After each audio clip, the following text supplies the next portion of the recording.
ମୋ ନାଁ ରୁବିରାଣୀ ସାମନ୍ତ। ମୋ ଝିଅ ନାଁ ତନ୍ବି ତେଜସ୍ୱୀ ପଣ୍ଡା।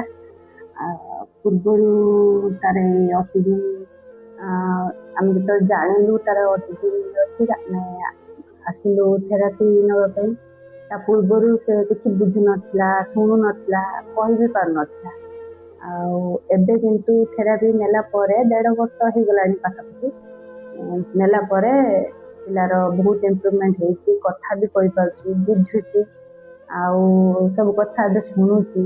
ନର୍ମାଲ ବିହେଭିୟର ବି କରୁଛି। ଆଗରୁ ତା ବିହେଭିୟର ନର୍ମାଲ ନଥିଲା, ବର୍ତ୍ତମାନ ସେ ନର୍ମାଲ ବିହେଭିୟର କରୁଛି, ସ୍କୁଲ ଯାଉଛି, ପାଠ ପଢୁଛି, ଲେଖୁଛି। ଆଉ ଏଇ ଥେରାପି ଦ୍ୱାରା ଆମର ବହୁତ କିଛି ଚେଞ୍ଜେସ୍ ଆସିଛି ପିଲାର।